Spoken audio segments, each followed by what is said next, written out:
It's Andrea. Welcome to the channel. So this is the media backstage channel. We're a little more relaxed over here. So guys, book for January.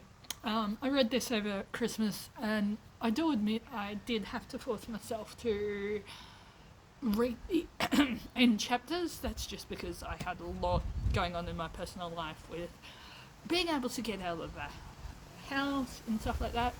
I'm a person that if someone's going to offer to take me somewhere, I'm going to accept. So obviously it's Elon Musk's biography by Walter Isaacson. And guys, just want to do a note that under the Digital Millennium Copyright Act, this is fair use for criticism and commentary as well. So it goes through his early life and it shows how it's shaped his work ethic as well. He is also ASD, so autism spectrum disorder. They do use the word Asperger's, but given that it was published in the late 90s, and as we know, in different parts of the world, Asperger's is still acceptable. So, guys, they go into him coming to USA with $20 in his pocket and working up from there.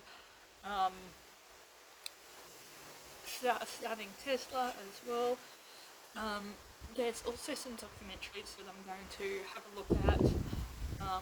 Who killed the electric car? Because the concept for the electric car has actually been around a lot longer than Elon Musk as well. I do think Nickel, and I know the comment section will correct me if I'm wrong, Tesla, Nikola Tesla, which obviously the Tesla is named after, had an idea about the electric universe as well. So then they go into SpaceX. So it's divided into the companies that he's running as well. And correction guys, no, it was published during COVID times as well. Then, so they went to Space World. They also go into him in the spoof film Team America World Police. They go through the PayPal Mafia, and it's not, that's what they call themselves as well. And I know PayPal's got its issues and stuff like that, but it was one of the first ones to see the problems with wire transfers through banks as well. They also talk about the Tesla blog, the no disparagement clauses, and that sometimes in business you need to be the arsehole as well. They also talk about saving Tesla, how because of his ASD sometimes personal relationships can be very difficult for him, but the pattern recognition, the risk because of him growing up in South Africa, he isn't as risk averse because South Africa, even now, is a very politically unstable country as well. They do a lot on Tesla and SpaceX as well. They also go through SpaceX and Lockheed Martin. Lockheed Martin makes a lot for US military. I'm not sure about the Australian military, but there is a lot of rumours around Lockheed Martin. Check out Someone with Solidity Code Nino and the Wipeouts if you want to know more as well. They also talk about him making connections with people like Jeff Bezos on Amazon as well. They also talk about NASA, how he has principles of design that don't design for innovation, design for the human. And reusable rockets and learn from failure. He's also talking about Solar City and the solar tile. That shitty product is still, even if it's innovative, it's still going to be a shitty product. they also go into his like relationships. Guys, it's very windy here. They go through the Twitter files and how he took over Twitter and what he's doing to make that more democratic but also more open to free speech. And he is a big believer in free speech but not freedom of speech, which I reckon is a great saying, because as we're seeing in the UK and the USA, free speech is suppressed, it goes underground, and it's not until something happens that they're like, oh, who was it as well? So they went through the Twitter organism. Guys, I love these rules as well, the algorithm. Question every requirement.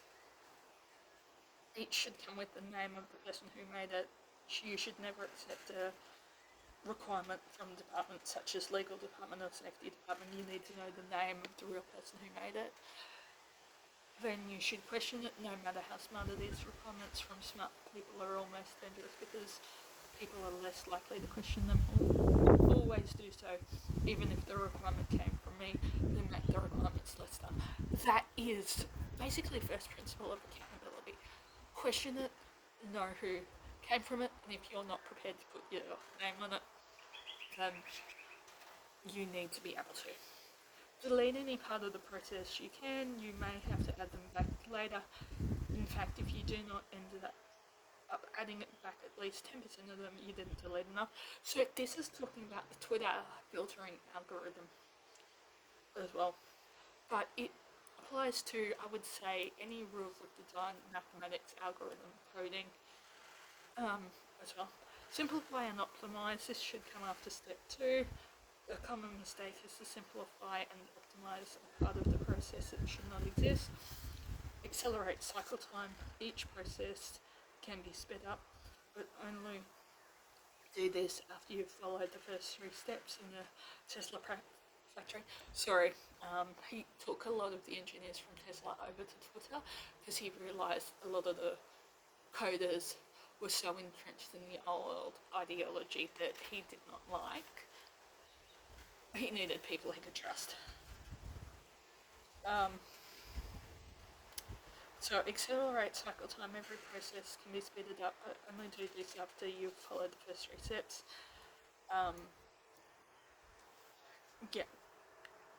There's a bit more there.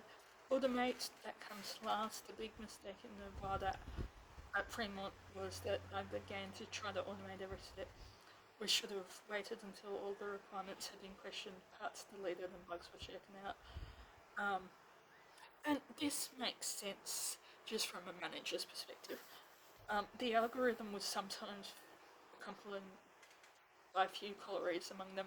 All technical managers must have hands-on experience. For example, managers of the software team must spend at least 20% of their time coding. Solar roof managers must spend time on the roofs doing installation. Otherwise, they're like a cavalry leader who can't ride a horse or a general who can't ride a sword.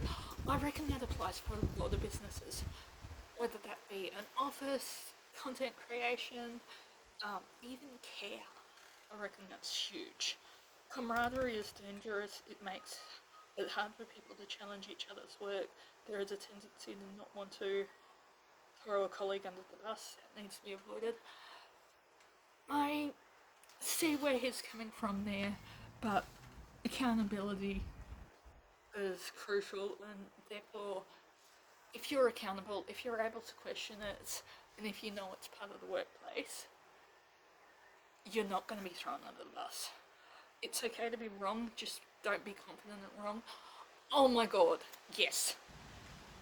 Whenever there are problems to solve, don't just meet with your managers, do skip a level where you meet with the right level below your managers. So yeah, go to the ground level, see what their problems are and listen. When hiring, look for the people with the right aptitude, skills coming to it, attitude, changes require a plan. Oh my god, that is so true. A maniacal sense of urgency is our operating principle. The only rules are the ones dictated by the law of physics. Everything else is a recommendation. So I reckon those rules could be applicable to a lot of businesses, whether they're tech, whether they're care, as well. And I think there's a lot of wisdom in here, and it shows how challenging and polarizing of a person he is as well. Um, yeah, it also shows the issues with Twitter, now X as well. They also show him on Joe Rogan as well. They also show his humour. Um, they also show, um, again, he has something called the Idiot Index. I won't go into that much, but they also show Optimus is born, so how that links into Neuralink. And people forget Neuralink isn't about the chip of the beast, which a lot of people are coming from a very theological industry. No, it's like we can help people with physical disabilities. We can help people with paraplegia to walk again. We can help people with communication difficulties to communicate. Um, so I think that's remarkable as well. They also talk about him and Grimes and some personal issues due to some clashing ideologies, the fallout from that. They also go, and this is a book I want to go and find, the diversity myth, multiculturalism and political intolerance on campus. But I know Konstantin Kissinger and the guys over at Heretics talk about that a lot. I know also Dr. Jordan Peterson talks about that a lot as well. They go a lot into the Twitter files, so obviously during COVID times as well, they went through like bot machines and political interference. They go through like the town hall meetings he had.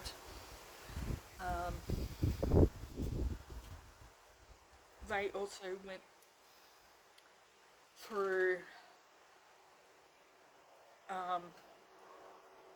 like Twitter culture, how it's memes and yes, this is a technical term, shit posting, and how you need to be able to see the culture, like the content moderation, how we've now got the community notes and people are able to put community notes in, look for the source, and stuff like that as well.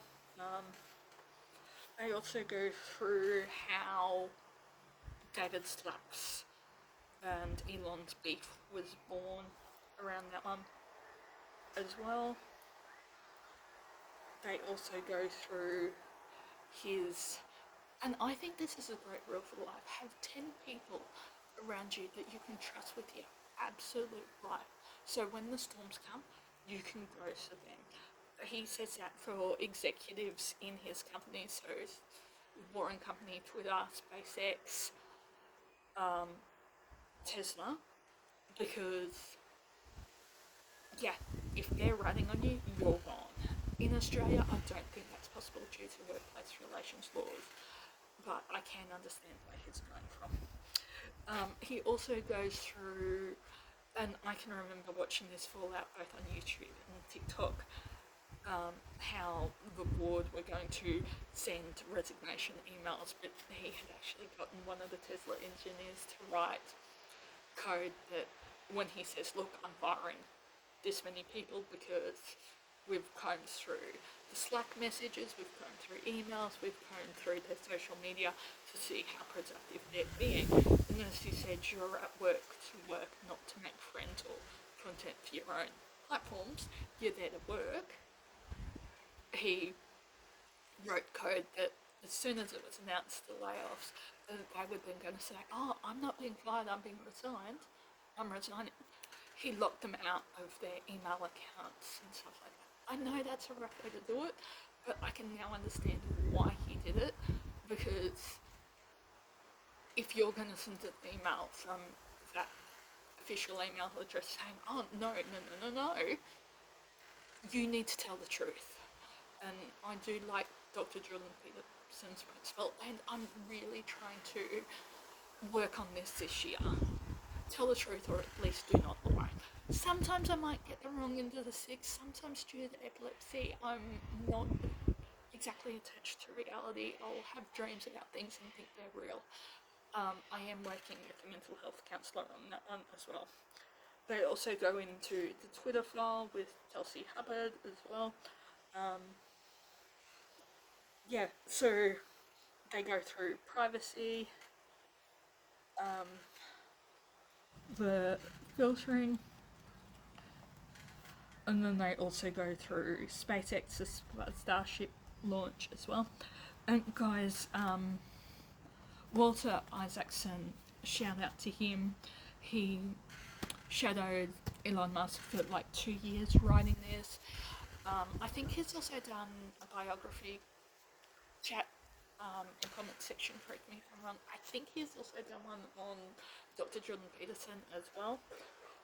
But guys, thank you. So that's my book of January, and other places you can find me over on the main channel, which is Annie's Escapades, over on TikTok as Andrea Nunn,